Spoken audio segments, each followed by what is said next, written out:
Hello all. So this movie is about form validation. And before I start on this one here, I want to fix an error I have made.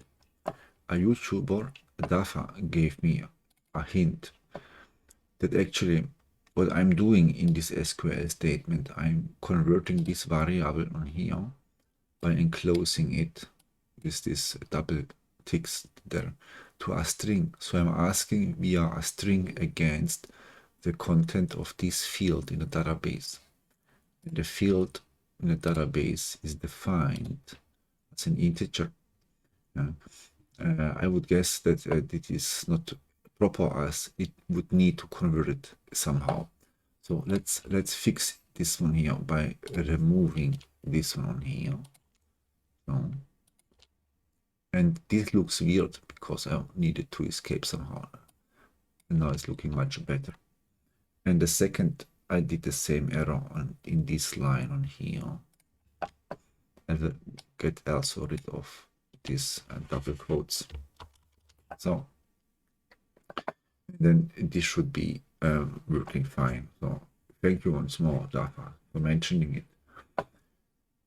So our validation helper thing, this is a cool thing because what we wanna do, we wanna validate the entered data in this form as we need to protect our application, right? So if something wrongly is entered, it could harm our application. Also we need to protect it against SQL injections on here. And the other thing is we wanna make sure that all acquired data on here are consistently stored in the database. We wanna have on here a table with consistent data on here. For example, the email address is always given as we would need it later. And we need it on here, for example, right? To relate somehow. We have done it in the last movie. Or if we wanna send an email message to all of those known users, this would not succeed. And we need to ensure that the data which are entered are also handleable by the thing what it is intended to be. So if the email address is misspelled somehow by a comma maybe or a white space in the application would maybe crash. So this is the reason for form validation. And actually at this point on here we need to do form validation. And this code on here is only allowed to be executed if let's tie this a little bit together. This whole code is only be executed if the form is validated. Okay, so let's do this. Form is validated, right? And we'll call a module. We will ask the attendees module actually, right? Because the course plan does not know which data should be worked on. It just receives the form, but it does not know how to validate it. The best thing is to ask the attendee module to validate it for us. So we will say here perform validation, and we will simply put the data in back. Then we will send it back.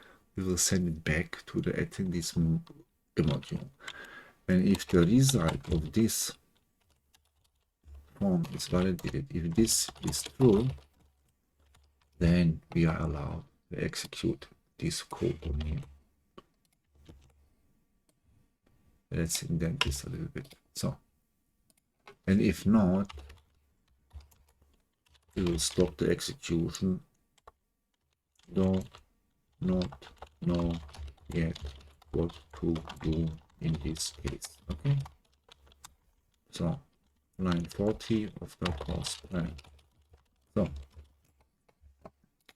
So by this one here, we will send all data we received, including the hidden field of the course ID, back to the attendees module. This one is in charge for handling this data on here. So, So copy this on here. And let's make on here, I don't know what this is. So, make on here a function there. And we will simply output the content of here, and we will stop just to verify that we are really in, I think it's module, okay, line 38. So just set this form, and we are on here now back in the attendees module with all the data, even with the course ID thing on here. Okay, so the form validation helper of Trongate helps us to validate each of those on here. And it's really easy. We just call this class with this method, and it will feed the data in. So, and then this, okay, no, let's move this up. So this, how it's called, validation helper, right? Validation helper, and then the rules. So, and the rules thing asks us to name a column. Somehow this data will be extracted later by this validation helper somehow from this context, I would say. So let's check the email field, right? So we have seen on here the email thing, you know. And let's also add a label email field. And then we are putting the rules in, and the rules this variable should fulfill is listed a little bit lower, and we can ask for if it's required of, or if a string has a maximum length exceeded or whatever. And we will ask for required, and we will ask for valid email. Okay. And we can stack these things together by these pipe symbols. Okay, let's do this. So it's required, and we stack together, and we will say valid email. Okay. It's so easy. And then we are simply running the form validation tests.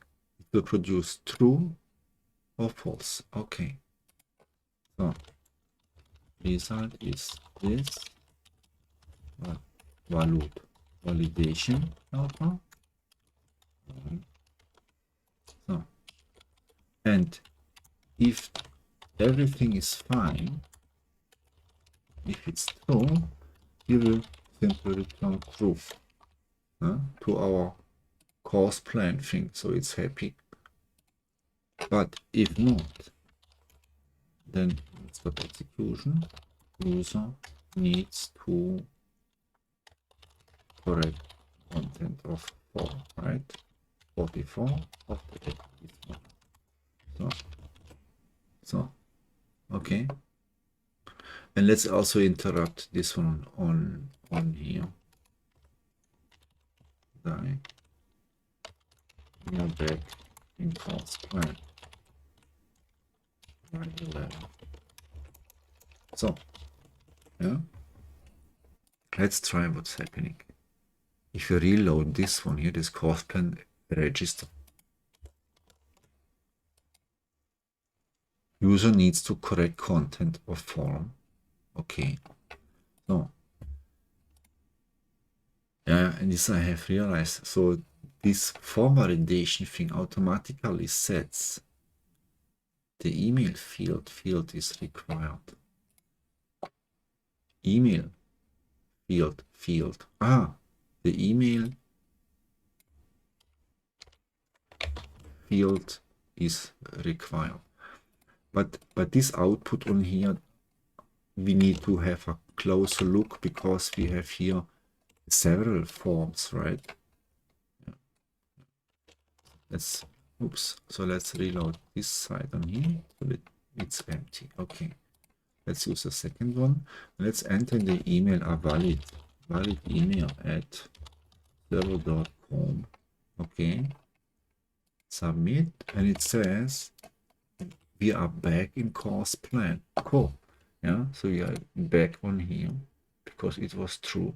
Excellent. Now we would need to find a way how to rebuild a form which is needed to be corrected by the user. Let's see how this works after I have been thinking about it.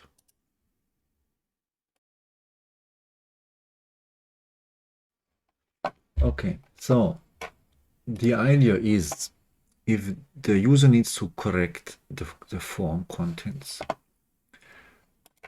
because it failed, the validation thing on here, get rid of this one here. Yeah. Then we would simply reload the offered courses view where all courses are offered. So courses offered, and we will put the data in, and we will teach the method offer to receive form data. Let's make it empty string if it's not given. And let's check on form data if it's empty string. And if this is the case, we will ask the model for all courses. Form data is empty. Then we will ask this. But if not, because there are form data in, right? We will use an other module, a method. We will use the getWhere method. Because we want to ask for one course with a given ID, and we have the given ID we do know about because the data, the ID, the course ID is within the form data. So let's make this here. Ask there, form data, course ID, and we will ask the table courses. But we need to be aware that this getWhere method returns a single object, and the get method we used previously for all returns an array of objects, and our view file is iterating on all offered courses, so it expects an array also. So what we need to do, we need to put the result of this in an array. And we will do this like this. We use a helper variable and then assign this helper variable to it as an item of an array. So, and then only one will be shown. Reload, and we see on here only one course. Now, if the user clicks on here, then he sees what's wrong and could correct it. So let's try to put on a name in. And it's again like this. And it's repopulating it, you see? Yeah. So this is excellentos. Let's complete our validation rules, and we can copy and paste from the pre-generated code from here. Can take all of this This is from the backend thing, right? You remember, we don't want to touch. Let's put it here.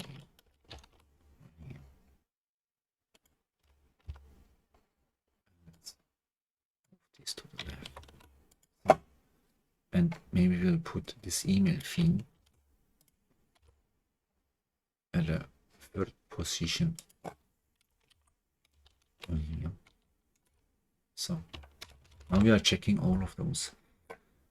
And the city actually would be called if this would be also a mandatory field.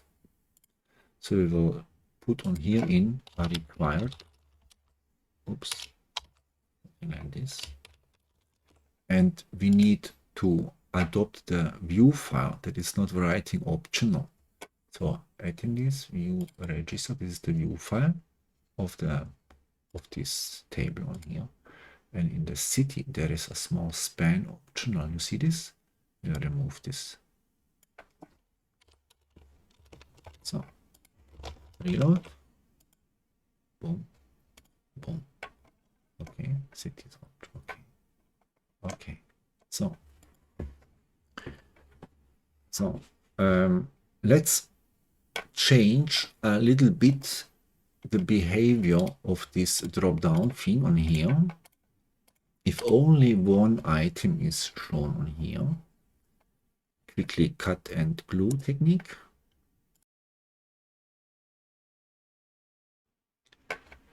And the idea is to count the elements, because in our view file courses we know the amount of it, right?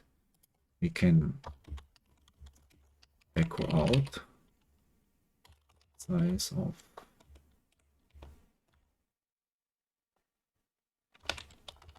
of the courses. Yeah. We have here one. Yeah. And if we are local tools, so, and if we are on here, we have 2. Yeah. So we can learn this and use this in this section where the CSS is defining, where this JavaScript with this on-click thing is simply changing from the CSS attributes a little bit, this max height stuff. Yeah. And we will, and it's looking for these panel things about the max height. It's messing with this max height thing, with this property. Yeah. We can try to put on here a little bit PHP code. And we can say size equals to this one here, right? So, and if size is 1, then we would not say max height is 0. We want to uncollapse it. We want to echo max height 100%, the maximum as it can go. And if not, then we will echo 0 as here, and we will put this away. So now here is 2. We see, also, oops, we have stored this view, and if we are filling it out wrongly, we just get 1, and now it's reset, so it's not collapsing it together, right? So it's then more clear for the user to see this. Okay, that's cool. So let's try to complete it. Mr. Smith,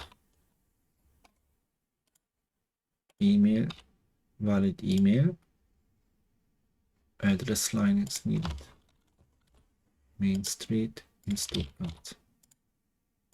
Okay, but I think that we stopped execution in the course plan, right? Yes, we did stop. So, and now it should work as it would, as it has worked in the last movie. And at the end, we are outputting just this ID, and we will replace this ID by a nice confirmation screen. So what we would do, we would say data module course plan. We would say data view file view confirmation, and we would load up the template public with some data in. And this view file we need to create in our course plan. And we see on here, because we copied it previously from the auth module, we will delete one file, and the other one we will rename to view information, and we will put on here something centered, and it will say on here, thank you, registration taken, and we'll make below a paragraph, and it's an anchor, and it will say, and we'll say just base URL. It will send us to the start thing. Pardon. It will send us to the start thing of this application. A little bit styling on here, and we will start thing centered. Flex direction column, align items center, and align text align also. Okay, so this is then our confirmation thing. Okay, so now let's try to complete. We have completed, and let's see what happens. Submit. Oh, thank you, registration taken. Oh, but there is no. Okay. Click here to return to main page. I forgot this. So, and if we check in the database, reload, we have Mr. Smith with a valid email. And in the course plan, it has been inserted. User ID 32, Mr. Smith. Okay, let's delete this once more so that we see our link back thing. Reload, and you see like this. Okay, click here to return to main page. Now we receive this. Okay, excellent. 33. Okay, cool. So, and now our first use case is actually complete. Mr. Dafa from YouTube made also a suggestion, and we will do this. Maybe later we will improve on here. If the seats are already all up, then we will mark it somehow booked out or whatever. Yeah, or yeah, something like this we will do in the next movie. Okay, I hope this was not so long and boring. Okay, cool. Bye.